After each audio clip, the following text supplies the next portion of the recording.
You know what they say, guys, where there's a will, there's a way. And with that being said, allow me to introduce you to the Milkita miter station. Let's check it out. All right, guys, here's a look at what I'm calling the Milkita miter station for pretty obvious reasons. I got the Makita miter saw up here between these two Milwaukee rolling toolboxes, and so far so good. I haven't used this setup yet. I just put it together right now, but I couldn't be happier. It looks like a dream to use, and I need to add some stop blocks on the side, run some T-track and stuff like that, and I'll eventually get to that. But if you didn't catch the last video, then you missed where I picked up another one of these toolboxes, and I was asking for tips on how I could level this thing up because this driveway just slopes so steep right here. And I got a lot of good tips from you guys in the comments, but ultimately I just stood here and stared at this thing for like 2 hours, no joke, and ultimately decided to take the legs off the cut hub, which I know y'all are gonna say I'm crazy, but I ordered some more, and I mounted those to these toolboxes, and I knew I wanted to use those right when I had the idea because I knew how strong these legs were on the cut hub, and they had these amazing adjustable feet. So I was like, I really like that idea, and I'm gonna use those to level this up, and it actually worked out really good because I was able to use them in a reverse fashion like this to level up my miter saw.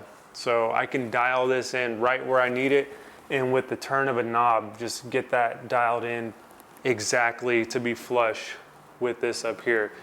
So talking about this platform now that we're talking about up here, I use this piece of 1.5 inch butcher block. This is just countertop stuff because it's thick. So, you know, it's basically like a 2x25 essentially, and it's all finger jointed together, and that's not gonna bow. I thought about using a piece of plywood or something to support the miter saw, but I was like, nah, I want something that's thicker, that's just gonna be stout right there. But I think it's a pretty good idea overall. I don't think I'll have any problems with it bowing or anything like that, but time will tell. And I left this space open under here because I'm gonna have a little waste bucket under here, and then also I am gonna have a dedicated vacuum specifically for the miter saw. I just think it makes more sense, and then I'll save the Harvey over there for running the big machines. And I'm not exactly sure if the Harvey is gonna stay exactly right there. I might scooch it over right here, and it's just so crazy how things are changing so rapidly in this space. It's just blows my mind. It's nothing like what I thought I would have it like. So this will stay open, and I'll probably, if I have room, store some stuff under there as well. But by adding another one of these rolling toolboxes, I was actually able to gain 6 more outlets. So each one of these toolboxes have 6 outlets. So I've got that one running around, got it plugged in there, and then I've got that one plugged in. There's an outlet right behind that computer, and that's got the same 6 outlets over there. So that's awesome. Have plenty of outlets to charge things and just run cords from or whatever, because I didn't really have a ton of outlets in this shop anyway, so that solved a huge problem there. And then that computer, I'm actually gonna leave that computer there. That computer's like 10 years old. I bought it when I first started my business, and it's really, really slow, but it's a really good web browser. So if I need to look up something real quick, then boom, I can look it up right there. Or if I want to order like a part or something, I can put it right there, and it's not going to get in the way of my material because the fence of the saw is, you know, is not as far back as that computer. So you can see right here, I've got about from the back of the fence to the front of this, I've got about 9 inches of material support here.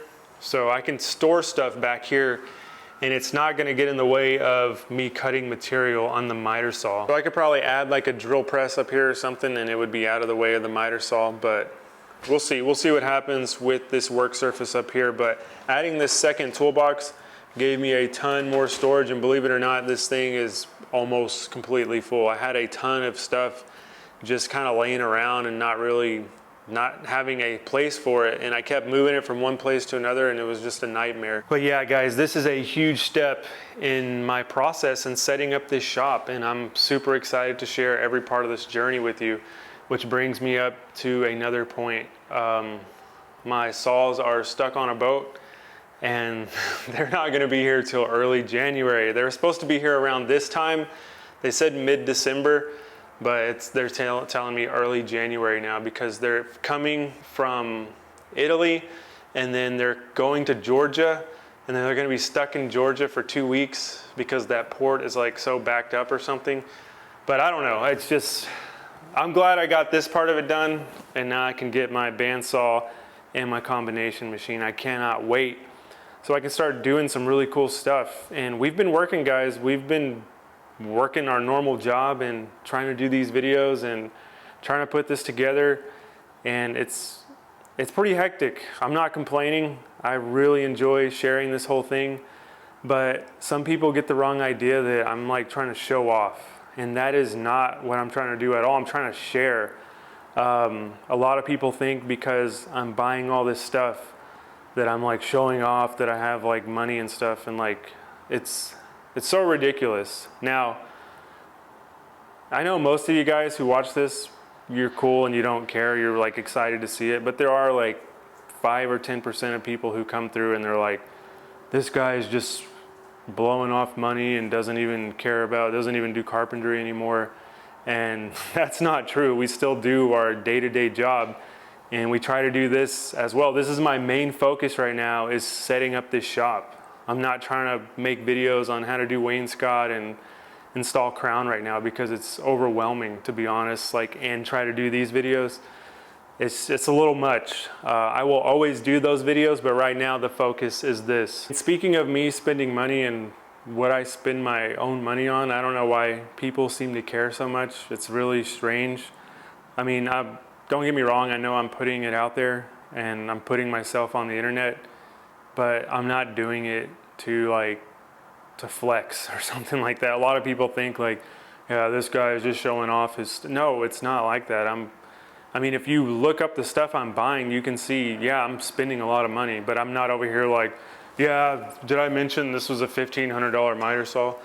Yeah, I remember when I bought this $1,500 miter saw. Did I say this was a $1,500? Like, I'm not doing that. I'm not impressed by money like at all. I don't even care about money, to be honest with you.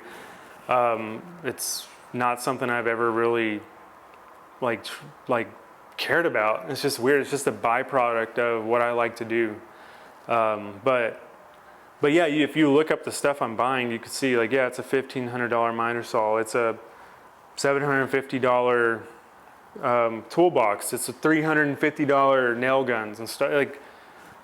But it's my own money, and the machine I'm getting that's coming here from Italy, one of the machines is $12,000, and apparently people want me to feel bad about that, but it's not your money, it's my money. And this is really non-typical. Like, I've never had this much money in my life, but what happened was when we sold our last house to move here, the housing market rose so high that we were able to make like $115,000 after we paid off the note of that house. So it was like, am I supposed to feel bad about that?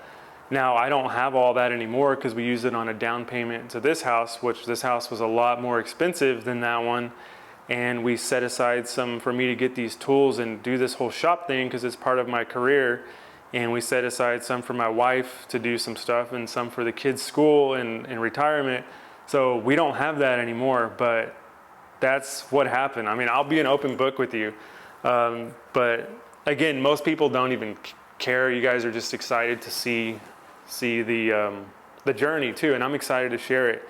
But for those of you who want me to suffer and not spend as much money on tools, if it makes you feel any better, I'm in a lot of debt with this house, so that'll probably make you feel really good to know that I'm not some like millionaire or something, because I'm not. I'm pretty much just like one of you guys. I just share what I'm doing. That's it. I just take time out of the day, grab a camera, and show it. That's it. And you could do it too if you wanted to, but it's very time consuming. Like, watch Scott Brown Carpentry's videos. The way he edits those videos and the way he puts all the music, just coming from someone who edits, those videos take hours and hours to edit. And hats off to you, Scott Brown Carpentry, because I know the kind of work you put into every video. So that's all I'm doing. I'm just sharing it, and my edits aren't even that good as his, but thank you guys for watching anyways. But yeah, this was a rant. I don't know what happened here. So yeah, guys, I don't know where that came from, but back to reality. This is the back door to the shop here, and this is a nice little patio area. I used to have a smoker right here, but we never really used it because it's so far away from the living space that we actually do use. So we moved it over there. And Ashley is actually cooking some chicken right now, so I'm gonna go see what she's up to. It's a smoky dude over here.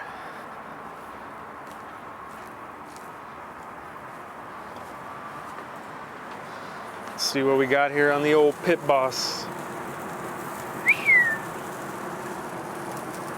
That'll work right there. She might need to flip these things around. Where is she? See if I can get some of this smoke out of here.